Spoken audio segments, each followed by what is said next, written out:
Hey, what's up? It's Rob Gordon, the Wingman, here for a tutorial on how I find wind. Now, I live in Hollywood, so it's about an hour drive for me anywhere I want to go, but that does give me the option of going to pretty much wherever the wind is blowing. So I use a variety of different apps.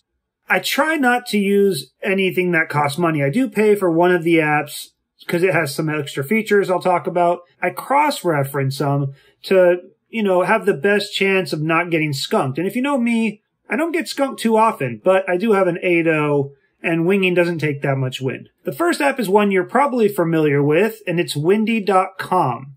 Now, I usually pop these up on my phone, but for the purposes of the video and making it a nice rectangle for YouTube, I'm using my computers. So Windy, you may be familiar with it, but you might not be familiar with all the features. I'm not familiar with all the features. If you look over on the right side, there's all this stuff with surface level versus 3,000 meters. Like, that's getting to be like meteorologist stuff, and that's above my pay grade. I am a scientist, but not a meteorologist. But there are some other features I do want to show you. When we first open up Windy, you can see here, we can see most of the western United States, and we just get a general overview. It automatically starts on the ECMWF model. I'm going to talk more about models on a different app, but for Windy, I normally only use two models. I use this ECMWF as a good general and long-term guide to finding wind. This is today, Saturday. I was working, but there was some wind. I can just move around the whole world pretty quickly and just see where the wind is going. So if I wanted to take a trip to Corpus, come over here to Texas, zoom in a little bit. We got Galveston, and then we got down here is Corpus Christi, where the wind is even much better than Houston, really. And I can just go scroll through. Oh, we can see good strong wind on Sunday. So tomorrow would be pretty good. Kind of like a interesting direction. We can look at Monday. That's the more typical Corpus direction I'm used to. Coming straight across the bay. And yeah, going to be a great day on Monday for winging. Tuesday, there's a reason Corpus is so good. Look at this. Getting a little bit offshore for the Cole Park, but good direction for Wildcat with Jeff Howard and the boys over there where they wing and kiteboard. Maybe North Beach, and definitely on the ocean side as well. But anyway, so ECMWF and Windy makes a really good way to just quickly see long-term trends. Now, if I wanted to get a little bit better idea of what's going to happen in the short term, I switch over here to the HRR. And the HRR doesn't give you very far, so it only gives us like 2.5 days or something like that on Windy. So let's look at what it's going to do for, let's say, tomorrow. And the HRRR is a higher resolution, so it comes in at a closer level, and it's much better for looking at thermals and stuff. So let's get out of Corpus, because I don't remember the thermals and stuff in Corpus that well. But I do know them over here in Los Angeles. So let me zoom in on Los Angeles. And we'll just look at like tomorrow. So 9 a.m. tomorrow morning, nothing's happening, right? If we go to 11 a.m., still not very much. We go to 1 p.m., we start to see a couple of these thermals. You see the ones up here by Leo Carrillo. Oh, we went too far and now we lost I like to just keep it in the colored one, not so much the map one. And then, down here at Cabrillo, I'll actually if I press it, there we go. Down here at Cabrillo, we see the thermal starting, and then we can go to like 5 o'clock, and then you see that's a little bit too late, maybe 3 o'clock. Yeah, so tomorrow doesn't look great for winging, but then maybe like a late thermal. It almost looks a little bit better up here at the Malibu coast, or over here by Oxnard or something. So that is what I use to get a little bit better idea of what the thermal wind is going to do. The HRR model is pretty accurate, and usually if it's showing you something, it can be pretty good. The other thing you can do on Windy is if you actually click a spot, you got to look and see where the little flag actually is going, but you can click on that flag and then you'll get some more numbers down here, some temperatures and all of that. Pretty nice feature. it can be helpful to see, like, you know, what time of day and what the sun's doing, because sometimes the sun really affects the wind. You know, sometimes Cabrillo can be a good place to wing almost every day of the spring and summer, but then if the sun does not come out and it gets kind of overcast, it might not be very good. So anyway, that's what I usually use Windy for. Now let's switch computers, because I had to use my work computer to open up Windy for some reason. I have a really old 2009 iMac for my editing and for my general use. But so let's switch computers and I'll talk about the next app. Okay, I've switched over to my other computer. I've got myself a delicious beverage, Diet Squirt. Hopefully some of you are also enjoying a delicious beverage, maybe an adult beverage, or maybe since I release these on Sunday morning, some pancakes or something. But let's start the screen recording. And this is Wind Alert. And I use Wind Alert. There's also iKitesurf. They seem to be pretty similar. There's a couple of different apps that have a same feel. I just use Wind Alert because, I don't know, I downloaded it and it seems to work pretty well. So come on over and click on Map. And when you click on the map, it's loading, you get this interactive map with a bunch of different, you know, little wind sensors everywhere, okay? They're not all free, but there's quite a few free ones. All the white ones are free, and they give you live wind readings. So if we zoom in a little bit, and let's come down here to Cabrillo, you can see the main sensor out on the pier, Cabrillo Beach. I guess that's on maybe the lifeguard stand or something. And you can see it says upgrade to Pro or Gold membership. So if you click Graph, you're not going to get any live wind reading. But if you click Forecast, you do get their forecast. It'll pop up with the ones that you can't get. So starting on the left, it's like this WRF. Then there's Wind Alert's HRRR. So that's one reason I use Windy's HRRR, because it's free. I don't know if it's as good, but it's free. And then there's this WRF. Those you can only get if you have the upgraded version. And look, the upgraded version is very nice, but I personally feel like the Pro forecasts are overly optimistic. I've been skunked quite a few times on those Pro forecasts telling me there's going to be wind. I would like to have the pay stations, though, where I can see live wind at every single station. But all the ones to the right you can get with the free version for forecast. So Blend is just a general blend of all the forecasts, and it sometimes can be a pretty good, you know, long-term trend model, sort of like that ECMWF on the Windy. The other one I use a lot, and these are really the only two I use, is the NAM 3 kilometers. 3 kilometers, that's talking about the resolution. If you look at the 12 kilometers, that means that it's giving you a larger area where it's giving you the forecast for. So when you want to get down to the local level, you usually want the smaller range, smaller, higher resolution. Now, that being said, the funny thing is sometimes the smaller resolution is not as good. Sometimes you'll get a weird reading from it. Cabrillo, funnily enough, humorously enough, I don't know, is one spot where the NAM 3 kilometer does not work that well based off of just the local wind patterns. So for Cabrillo, I tend to just use the blend model, and I'll look at the blend, and usually if the blend has any green in it at Cabrillo starting in the afternoon, usually means it's going to be windy enough to go winging. Cabrillo is just always windy. That's why they call it Hurricane Gulch. So you'll see on Monday, even here on Monday, where you see just like a little bit of like 7, and it's coming up to 8, 9 in the afternoon, probably going to be wingable that day at some point. I don't ever trust the times, but I use that as a guide as to, is there going to be a typical Cabrillo thermal or whatever the wind is there? I guess it's a thermal.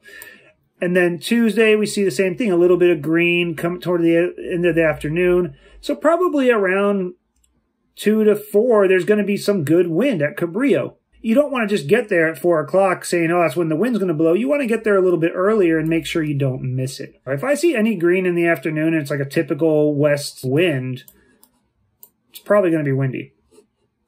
If you want to get live wind readings, there are some other ones. Here's Angel's Gate, and there's also the Watch Horn. So a lot of times, if I want to know what the wind is actually doing, I just click on Angel's Gate. It's fairly close to Cabrillo.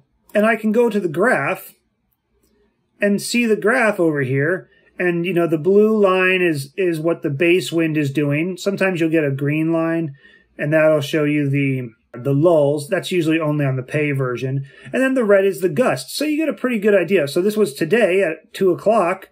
It was blowing 15 to, 23. Pretty good day. If it's blowing there, it's blowing at Cabrillo, because like the wind is the best at Cabrillo, and this is only like a couple of miles away. So it tends to be a pretty easy way to get a free forecast, and then you just got to use your judgment as to, is this going to work? And then you compare it to some other models. And then you have this version where you can put like the different forecast on there too, so you can see what the wind is predicted to do based off of what it's currently doing. And I'll show you one trick for Piru, since Piru is one of my favorite spots. It's not open yet this year because there was so much rain. It gained like 57 feet or something. But if we come in here to Piru, there's a couple of different sensors. And this one that's further north on the west side of the lake is no good. It's garbage. Because what we look for at Piru is the south wind thermal, summer thermal. That's the best time to go to Piru. On a northeast, it's pretty terrible because the wind comes over some mountains and it's like super gusty. It's just not very good. In the summer, though, we get this great thermal. So come down here to the Santa Felicia Canyon Road, click on it, and we get a free version. Let's look at the graph today to see what it did. Not as good as Cabrillo today, but it was rideable. At around 3 to 4, it was, 13 to 18. So on a 6 meter, could have had a pretty fun session. So the way we predict Piru, or I predict Piru, is I go to the NAM 3 kilometer because it's very good on a local weather patterns. And you'll see over here for tomorrow on Sunday, if we could go there, but it's closed, but if we could go there, you'll see it around 12 o'clock. The wind starts getting this south wind. It says southeast, it's coming from southwest. It says it's coming from the southwest, but it's really a south wind by the time it gets through the canyon. And it's green, and it's starting to get up 13 to 15. So tomorrow is probably going to be very similar to today at Piru. It's going to probably be wingable around the same time. So I always sort of base the forecast also based off the day before. If the day is similar, it tends to be a similar wind timing. Once it gets later in the season, it might start getting windier earlier because the land is hotter earlier. It's not getting so cool overnight. So you have to base it off of the day before a little bit. So I throw that element in there when I'm making my forecast. But yeah, Piru looks like to me it will be rideable tomorrow if we could get in there. So those are some of the examples of what I use on Wind Alert. Wind Alert is probably my favorite app and my go-to for more accurate modeling. But you have to learn your spots and how to incorporate the information you can get with that. Let's go to one more free website I use for general forecasting. And this is one you might not have heard about, but it's pretty cool and it's free. It's called spotwx.com. And what I like about this one is if you come here and you put in, come into the search and you put in where you want to go. So here's like Cabrillo Beach, and you have to be pretty specific. You put in the spot you want to be and the, state, and it tends to pop up most places that you want to find. On the map, it will actually show you the resolution of each model, which is really cool, and it gives us a good way to visualize what I've been talking about. And it also tells you the resolution as well. So you look way out here in this light green one, like neon green one, and we come down here, it's the GEPS model. I don't even know what that is. And it says 16-day forecast, 0.5 degree resolution. I don't know, but it's that big. It's not going to be very accurate, and it's not really even centered over where we want to be very much. Let's zoom in a little bit here too. And then you look at the opposite spectrum. We see this orange one, this orange square, and it's very, very small, and it's really right where we want to be. That's the HRRR. So you remember me talking about the HRRR and why I liked it. And we can see that it is a, sorry, I have to look over my phone that's recording. It's a 3 kilometer resolution. And then somewhere in the middle, like say we have this hot pink one, which is the NAM, and that's the NAM That's the NAM 12 kilometer, not the NAM 3 kilometer. That's the NAM 12 kilometer. So you can see it's a pretty good model, but it's not nearly as tight in as that HRRR. The other one I sort of like is this RDPS, and that's a 10 kilometer resolution. It's like a dark green, but it's kind of not really in the right spot. It's a little bit on the corner there. But now you can get a pretty good visualization of what the different models are saying. So let's look at the HRRR on here because it seems to be different. So I click this one. It seems to be different than the windy one. I don't know. Maybe it's the same one. Scroll down here to the wind and pressure. So for Sunday, we come over here. We look at around 2 o'clock. It looks like the wind is going to be 16 kilometers an hour. Gust up until, what is that? That's like 23 or something. So pretty similar to what it was today. And it seems to be growing throughout the afternoon and then coming down sharply at 6 o'clock. This gives us a nice, accurate HRRR graph that we can look at for free. Pretty cool. And there's also like the lines of the different types of wind. I don't know. That's all too confusing for me. And then we can also, if we want to double check, we can try that RDPS model, which I've sometimes felt like has a pretty good reads on it. This one gives us a few, like another day or two or something. And we get sort of a similar thing, 17 miles an hour, 17 kilometers an hour up to 18 kilometers an hour. And it shows the gust around the same thing. Sometimes they're a little different. And so it's kind of nice to see what the different, models say. Now let's just go to a different spot. Let's say we want to go to C Street. Surfers Point, Ventura. There we go. So we put it in Surfer Point Park, Ventura, California. Click on it. It's going to take us over. And then same thing. Now we get a view of all the different models and we can pick which one we want. Once again, the HRRR seems to be a good option. And there's kind of a thermal effect over there. But this pink one is also pretty good. What was that, the NAM? So we could take a look at the NAM if we want to, because it's nice and centered in the middle of the NAM. Anyway, so that's Spot WX. Pretty cool. I don't know if they have an app. I usually just use the Safari or whatever for that one. Okay, there's one app left. It's the only one I pay for. I don't know if you guessed it yet, but it's Surfline. So let me start the screen recording and I'll explain to you why I pay for it. I've already got it open up to Topanga and you can see we're getting a live feed of Topanga Beach, which if you live somewhere where these cameras are, and that tends to be only on the coasts, it's just such a great feature because you can automatically see what the wind is doing. Looking at it right now, there's not really any white caps. It's probably not writable, but I can automatically see what's going on there.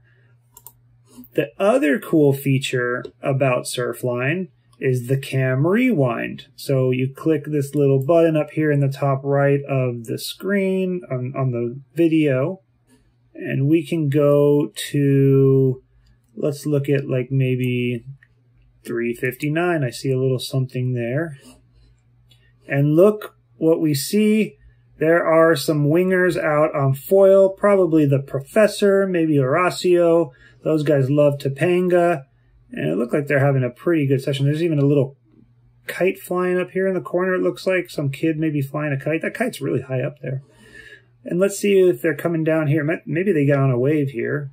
Looks like someone's seeking out a wave. Now, as the day gets later, the cam footage is not very, oh, there's a kite on the left. The cam footage is not very good because the sun hits it and these cameras are not super, high definition or anything. Oh, it looks like someone tacked there. Nice little tack.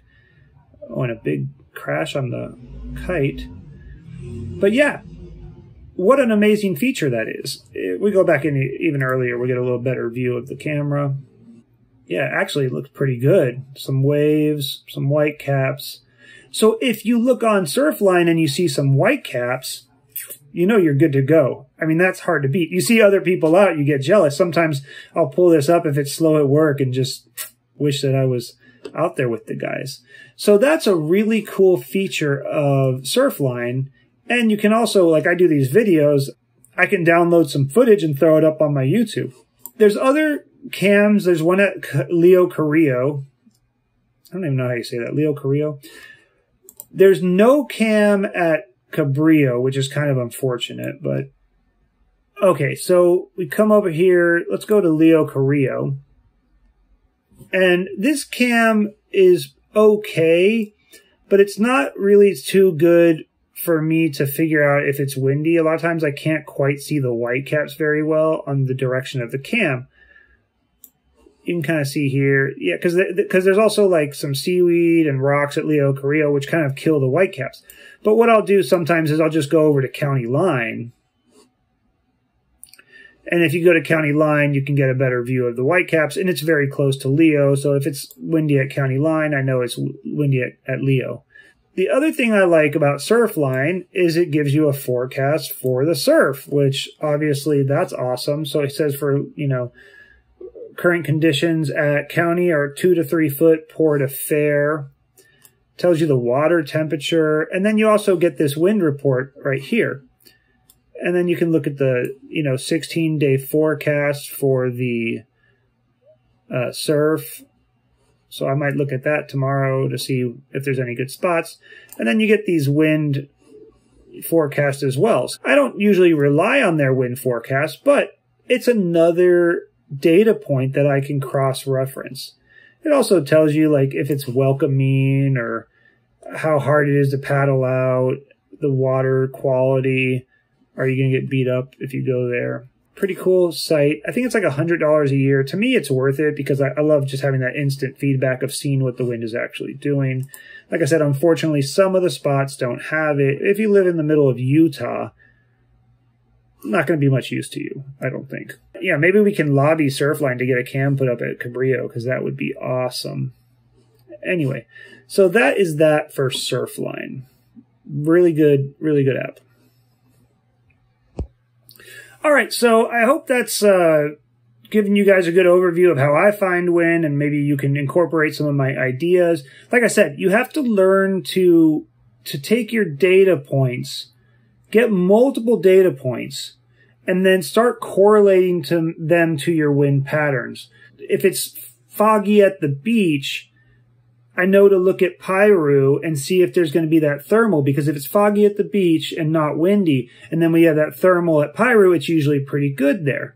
If you see the eddy around Catalina, it's not going to be very good, you know, anywhere on the beach in Cabrillo or even Leo. So you have to know your local wind patterns, but you just need to start gathering data points. For me, it's mostly using windy and looking at general trends and using their HRRR model for some local immediate data, and then also wind alert using the blend and the NAM 3 kilometer. Those are my main things that I use. If I'm really unsure, I'll throw up Spot WX just to get a third data point, and then I'll get visual confirmation with Surfline, and or maybe look at their forecast for swell and even wind sometimes if I just really need another data point. A lot of this information I learned personal experience, but I also got a lot of information off of this YouTube video that I highly recommend. It's called Top 10 Wind Forecast Models, and it is by R. Kite Life. So I'll link to that video, and I highly recommend watching it. They get a lot more technical about the different resolutions and the different systems and where they're good and where they're not good. I just took the information from them and sort of took what I liked and what was free, and I made up my own system for what works for me. Anyway, hope you guys get on the water soon.